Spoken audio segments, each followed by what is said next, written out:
You know, a buzzword today is diversity.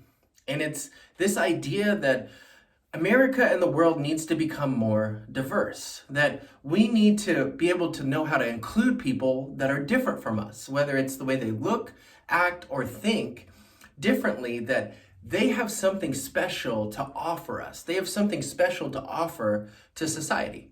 And I believe that's true. I really believe in that. And in college, we had this kind of diversity programming. We had students from all over the world, and it was important for the administration at our college for us to learn how to engage with different cultures and different people. And it was really fun to kind of live into this world of possibility that everybody has value. Everybody, even though they come from a different place, they see the world a different way, we can learn something from them. And it was this really impactful time in my life. But during that time at this small Bible college, when I uncovered the story of the Tower of Babel, I couldn't help but feel like, God, that was kind of mean. Like, why did you do that, God? Because he separates people. You know, all these nations and cultures and people are coming together and unified to build this great grand structure, and then God comes down and confuses their speech. And I was like, why does he want disunity then, but now the message of the church is unity? Like, what do I do with that? And when we dig a little deeper into that story, we begin to uncover some things. Not only using the scriptures, but some of the stories and mythologies of the time period, they uncover this name of Nimrod. And Nimrod in the Bible is actually the grandson of Noah.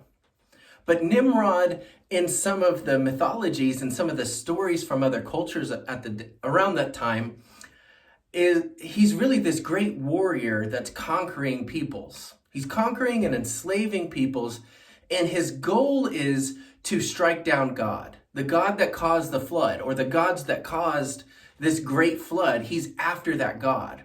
He's trying to conquer that God.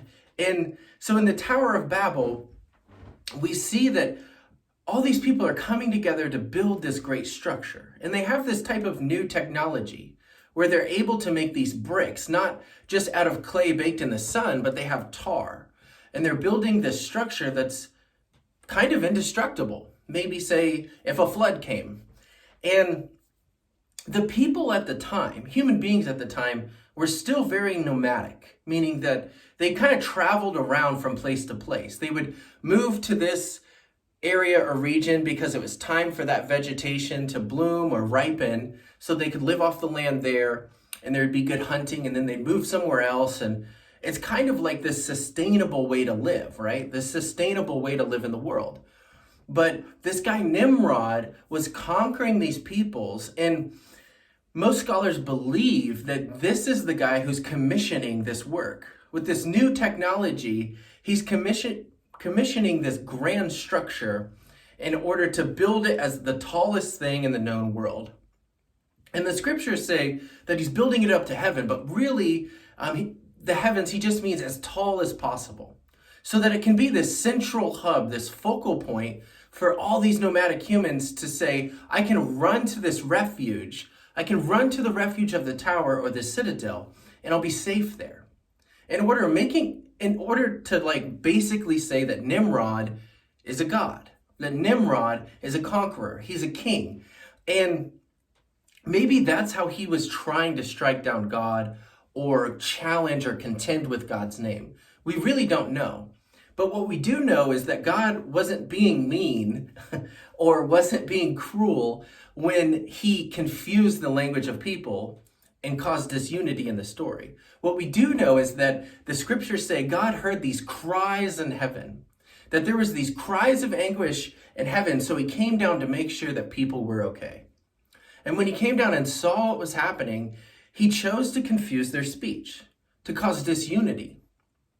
And what happened is whatever operation was going on completely disbanded. But it shows us two really important things about God. And the first one is that he is committed to his covenant promise with his people. He's committed to his covenant promise with humanity. He tells them to be fruitful and multiply, to spread out to all the ends of the earth. And so even though they're living in this kind of broken image of God, that humanity, through their disobedience in the garden, are kind of a broken or distorted image of God, not what they were meant to be anymore, God still finds them valuable and still wants them to continue on their mission, to continue out the command that God gave them. But there's also this point of God creates diversity to fill the earth.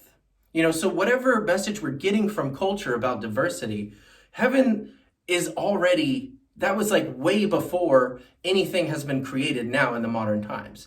Diversity is heaven, that God's kingdom is the most diverse place on earth. God's kingdom is the most diverse community on earth because he created diversity. And there's also this other thing. He created diversity or confused the language because there was a tyrant ruler. There was somebody there that was trying to make a type of one world government situation or a type of empire in which these people are enslaved and giving up a lot of their freedoms, a lot of their God-given value and image to this guy named Nimrod in order to find refuge near his great big tower, to find refuge in the city that would have been built around this tower.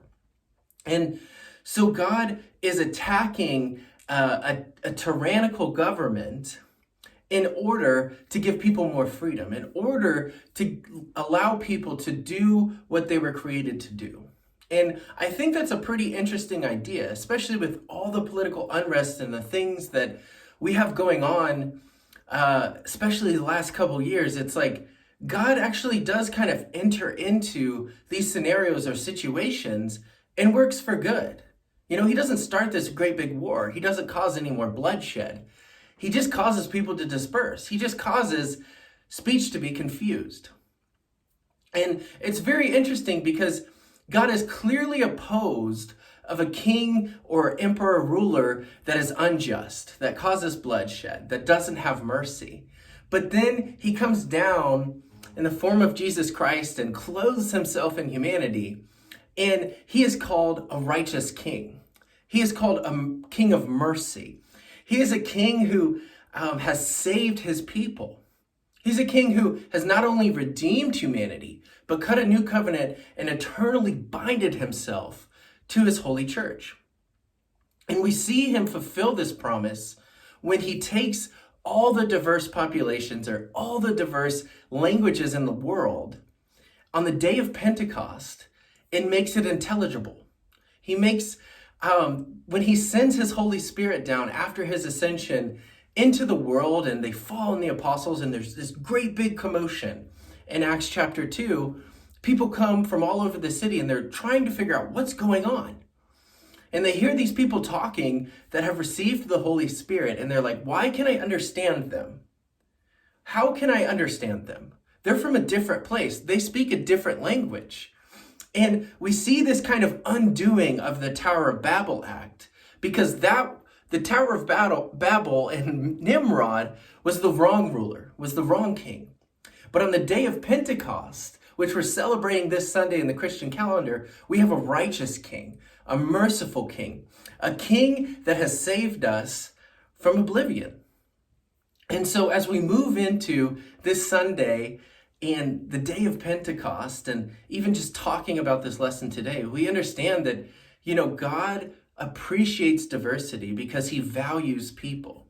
And he values people in such a way that he doesn't tell them that they have to look a certain way or speak a certain way, but they only have to receive the gift that he's given from heaven.